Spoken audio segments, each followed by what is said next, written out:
آج ہم چوتھا پارہ کی خلاصہ بیان کریں گے۔ پہلے ہم مختصراً اس کے کچھ پوائنٹ جان لیتے ہیں، پھر اس کے بعد تھوڑی سی تفصیل کا تذکرہ کریں گے۔ چوتھے پارے کے دو حصے ہیں، ایک بقیہ سورہ آل عمران اور ابتدائے سورہ نساء۔ آل عمران کے بقیہ حصے میں 5 باتیں ہیں: خانہ کعبہ کے فضائل، نمبر 2 باہمی جوڑ، نمبر 3 عمل بالمعروف اور نہی عن المنکر، نمبر 4 3 غزووں کی بات ہے اس میں، اور پھر نمبر 5 کامیابی کے 4 اصول۔ خانہ کعبہ کے فضائل کے بارے میں، یہ سب سے پہلی عبادت گاہ ہے اور اس میں واضح نشانیاں ہیں، جیسے مقام ابراہیم جو حرم میں داخل ہو جائے اسے امن حاصل ہو جاتا ہے۔ باہمی جوڑ کے سلسلے میں اللہ تعالیٰ نے کہا ہے کہ اس رسی کو مضبوطی سے تھامو۔ امر بالمعروف اور نہی عن المنکر، یہ بہترین امت کے لوگوں کی نفع رسانی کے لیے نکالی گئی ہے، بھلائی کا حکم کرتی ہے، برائی سے روکتی ہے اور اللہ پر ایمان رکھتی ہے۔ 3 غزووں میں غزوہ بدر، غزوہ احد اور غزوہ حمراء الاسد کا ذکر ہے۔ کامیابی کے 4 اصول، جس میں ہے نمبر 1 صبر، مثابرہ، مرابطہ اور تقوی۔ مثابرہ ایک دوسرے کو کسی غم وغیرہ پر صبر کرنے کا کہنا، مرابطہ دشمن کے لیے تیار رہنا یا آپس کا تعلق بہتر بنانا، رابطہ۔ سورہ نساء کا جو دوسرا حصہ ابتدائی حصہ اس پارے میں ہے، اس میں 4 باتیں ہیں: یتیموں کا حق، ان کو ان کا مال ان کے حوالے کر دیا جائے۔ تعداد ازواج، ایک مرد بیک وقت 4 نکاح کر سکتے ہیں بشرط ادائیگی حقوق۔ نمبر 3 ہے میراث، اولاد، ماں باپ، بیوی، کلالہ کے حصے بیان ہوئے، اس قید کے ساتھ کہ پہلی وصیت ادا کر دی جائے۔ نمبر 4 محرم عورتیں، مائیں، بیٹیاں، بہنیں، پھوپھیاں، خالائیں، بھتیجیاں، بھانجیاں، رضاعی مائیں، رضاعی بہنیں، ساس، سوتیلی بیٹیاں، بہوئیں۔ یہ سب باتیں اللہ پاک نے بہت تفصیل سے ہمیں سمجھائی ہیں۔ ان پوائنٹس کے بعد ہم تھوڑا ان کو تفصیل میں سمجھتے ہیں۔ اس بارے میں سورہ آل عمران کی آیت 92 سے اختتام سورت تک ہے اور سورہ نساء کی ابتدائی 23 آیات ہیں۔ گزشتہ پارے میں اللہ تعالیٰ نے مفصل کلام انفاق بھی فی سبیل اللہ پر کیا تھا۔ اس پارے کا آغاز پھر انفاق کی ترغیب سے ہوا اور یہ بتایا گیا کہ تم نیکی کے اعلیٰ درجات پر اس وقت تک نہیں پہنچ سکتے جب تک تم اپنی محبوب چیز اللہ کی راہ میں خرچ نہ کر دو۔ یہاں مومنین کو اعلیٰ درجے کی اخلاقی تعلیم دی جا رہی ہے اور مزید خرچ کرنے کی ترغیب دی جا رہی ہے۔ یہ اللہ تعالیٰ کی اپنے بندوں سے بے انتہا محبت ہے کہ یہ نہیں کہا گیا کہ جو پسند ہو وہ سب دے دو پھر ہی نیکی کو پہنچو گے، بلکہ یہ کہا گیا ہے کہ جو پسند ہے اس میں سے کچھ دے دو۔ اس کے بعد یہود کے ایک اعتراض کا جواب دیا گیا کہ محمد علیہ السلام نے بعض وہ چیزیں بھی حلال قرار دے دیں جو حرام تھیں۔ چنانچہ اللہ تعالیٰ نے واضح کیا کہ یہ سب اصلاً دین ابراہیمی میں حلال تھیں۔ یعقوب علیہ السلام نے اپنی کسی ضرورت کی وجہ سے ان کو چھوڑ رکھا تھا۔ محمد علیہ السلام نے کوئی حرام چیز حلال نہیں قرار دی۔ اہل کتاب نے تحویل قبلہ پر بھی بیت المقدس کی افضلیت کی بنا پر اعتراض اٹھایا کہ اسے قبلے کے طور پر چھوڑنا اچھا عمل نہیں ہے، سو اللہ تعالیٰ نے واضح کر دیا کہ اصلاً سب سے پہلا قبلہ بیت اللہ ہی ہے جو ایک بابرکت اور امن والی جگہ پر قائم ہے۔ ساتھ ہی ساتھ حج کی فرضیت بھی واضح کر دی گئی کہ ہر صاحب استطاعت پر زندگی میں ایک دفعہ اس گھر کا حج فرض ہے۔ اس کے بعد اہل کتاب سے خطاب کر کے ان کے بعض گمراہ کن اعمال کی طرف توجہ دلائی گئی اور مسلمانوں کو تنبیہ کی گئی کہ نبی برحق کے ہوتے ہوئے ان کی پیروی مت کرنا، ورنہ وہ تمہیں بھی حق سے محروم کر دیں گے۔ مسلمانوں کو حکم دیا گیا کہ اللہ سے ڈرو جیسا کہ اس سے ڈرنے کا حق ہے، اور اسلام پر ہی جان دینا، ترک دنیا اللہ سے ڈرنے کا حق نہیں ہے۔ بلکہ تمام دنیاوی امور میں اللہ کے احکامات کا خیال رکھنا ہی دراصل اس سے ڈرنے کا حق ہے۔ ساتھ ہی ساتھ وحدت کی تعلیم بھی دی گئی، اور اس کے لیے ہدایت یہ ہے کہ قرآن کو مضبوطی سے پکڑ لو اور تفرقے میں نہ پڑو۔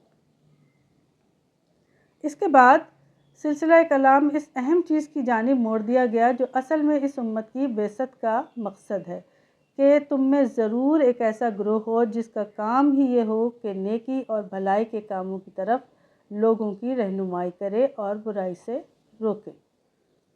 جو لوگ یہ کام انجام دیں گے وہی اصل میں کامیاب ہیں۔ اسی عمل کی وجہ سے تمہیں بہترین امت کا خطاب ملا ہے۔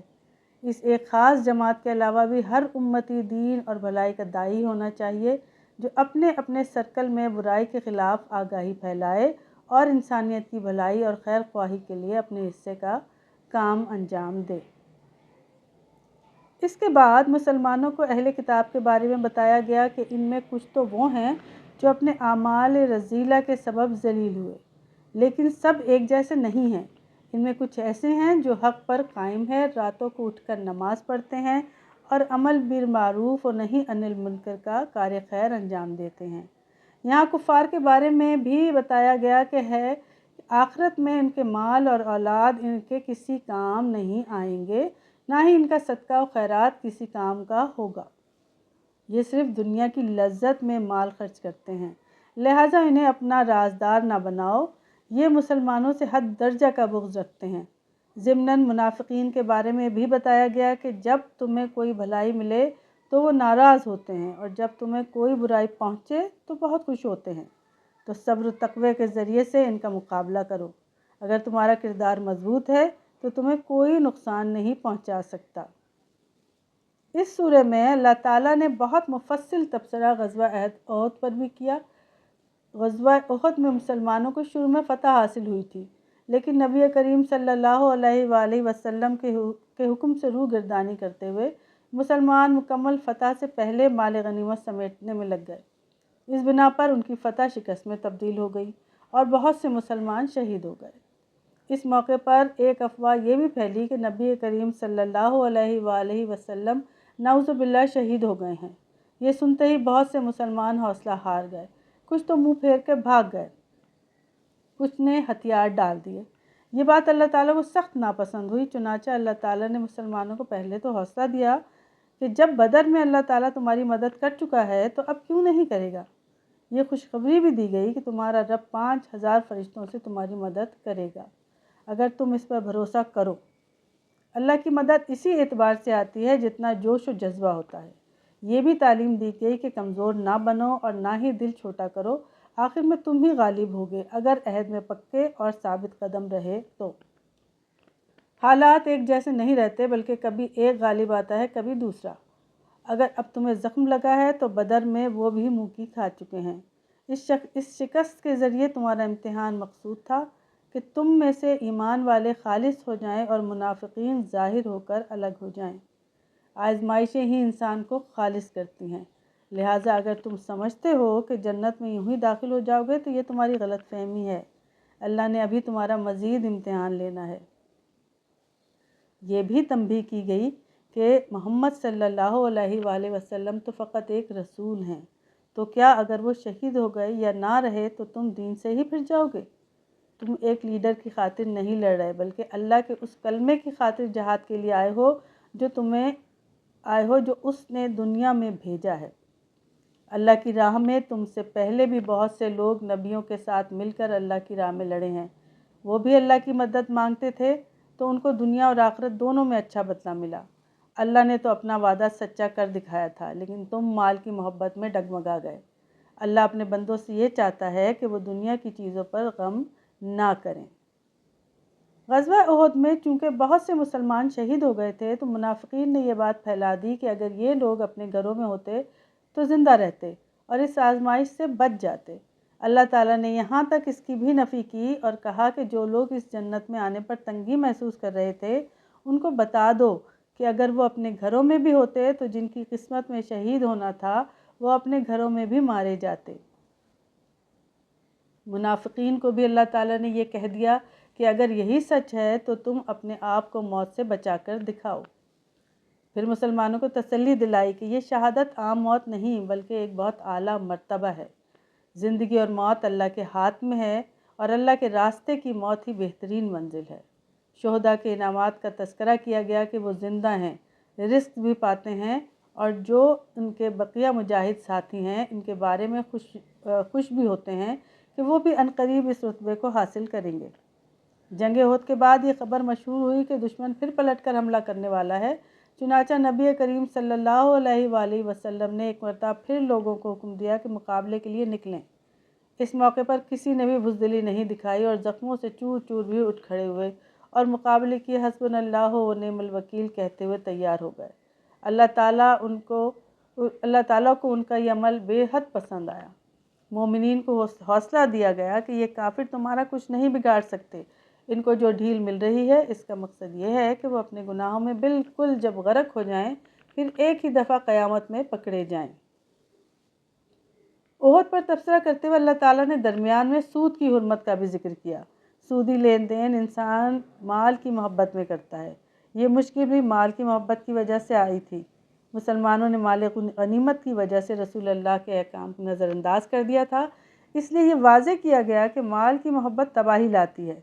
جنت اور اللہ کی مغفرت کی طرف دعوت دی گئی اور مومنین کی چند صفات انفاق سے متعلق بیان کی گئی کہ وہ ہمیشہ اللہ کی راہ میں کھلے اور چھپے خرچ کرتے ہیں، سخت غصے کو ضبط کرتے ہیں، عفو درگزر کرتے ہیں، جب ان سے کوئی غلط کام ہو جائے تو استغفار کرتے ہیں۔ خوشخبری بھی دی گئی جو اللہ سے مغفرت کے طلبگار ہوتے ہیں اور اپنی غلطیوں پر اصرار نہیں کرتے اور مذکورہ بالا تمام خصوصیات کو اپناتے ہیں، ان کو وہ جنت ملے گی جس کے نیچے نہریں بہتی ہیں۔ مومنین کی یہ صفات بھی ہیں کہ وہ کھڑے بیٹھے اور لیٹے اللہ تعالیٰ کو یاد کرتے ہیں، اس کا ذکر کرتے ہیں اور آسمان اور زمین کی تخلیق پر غور و فکر کرتے ہیں۔ وہ جانتے ہیں کہ یہ سب بے مقصد نہیں ہے۔ اللہ تعالیٰ نے نبی کریم کی بعض وہ صفات بھی بیان کی جو ایک صحیح لیڈر میں ہونی چاہیے، مثلاً تواضع، اپنے ساتھیوں کا خیال رکھنا، اہم کام مشورے سے انجام دینا، اللہ پر توکل کرنا۔ اس سے یہ امر بھی واضح ہوا کہ اپنے امور باہمی مشورے سے طے کرنا پسندیدہ امر ہے۔ یہ بھی بتایا گیا کہ رسول کا بھیجنا تم پر اللہ کا انعام ہے۔ خیانت سے خبردار کیا گیا کہ جو خیانت کرے گا وہ قیامت کے دن اس کا حساب دے گا۔ بخل کی ممانعت کی گئی اور یہ بتایا گیا کہ جو جس چیز میں بخل کرے گا اس کا طوق قیامت کے دن اسے پہنایا جائے گا۔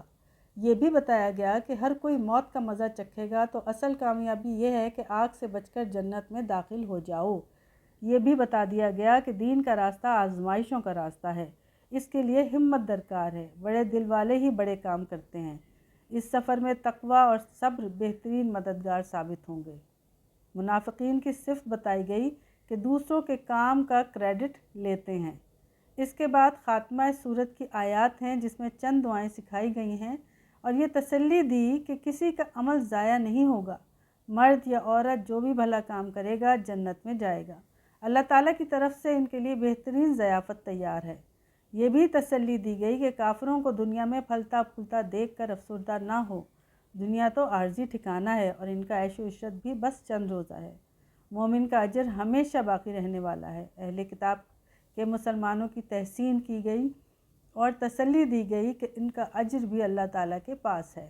بس اے مسلمانوں، صبر کرو، مضبوطی سے مقابلہ کرو، تقوی سے کام لو، تکلیف دہ حالات میں بھی اللہ کی اطاعت پر جمے رہو، یہی اصل میں فلاح کے کام ہیں۔ اس کے بعد سورۃ النساء شروع ہوتی ہے۔ اس کا آغاز تخلیق انسان اور اس کے بڑھنے کے طریقہ کار سے ہوا۔ اس صورت میں بہت سے احکام گھریلو زندگی کے متعلق آئے ہیں۔ سب سے پہلی ہدایت یہ کی گئی ہے کہ یتیموں کے مال کی حفاظت کرو، جب وہ بڑے ہو جائیں اور ان کو سمجھ بوجھ حاصل ہو جائے تو ان کا مال واپس کر دو۔ اس سے پہلے ان کی ضروریات پوری کرتے رہو، بلا ضرورت ان کے مال سے اجرت مت لو۔ جب مال واپس کرو تو گواہ بنا لو تاکہ بعد میں دقت نہ ہو۔ یہ بھی تنبیہ کی گئی کہ یتیم کا مال کھانا ایسا ہی ہے جیسے اپنے پیٹ میں آگ بھرنا۔ اس کے بعد وراثت کے احکام ذکر ہوئے اور واضح حکم آیا کہ مرد عورت سب کا وراثت میں متعین حصہ ہے۔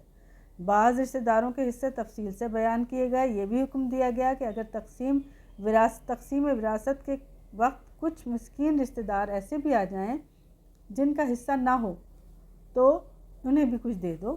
اولاد میں مرد کا حصہ وراثت میں عورت کے حصے سے دگنا ہے، لیکن یہ کوئی دائمی اصول نہیں ہے، بعض صورتوں میں عورت کا حصہ زیادہ ہے۔ یہ بات بھی اہم ہے کہ وراثت کی تقسیم میت کے ذمے واجب الادا قرض کی ادائیگی اور وصیت کو پورا کرنے کے بعد ہوگی۔ اس حکم کی اہمیت کے پیش نظر وراثت کے قانون کو اللہ کی حدود قرار دیا گیا، چنانچہ جو اس پر عمل کرے گا جنت پائے گا اور جو اس سے پہلو تہی کرے گا جہنم پائے گا۔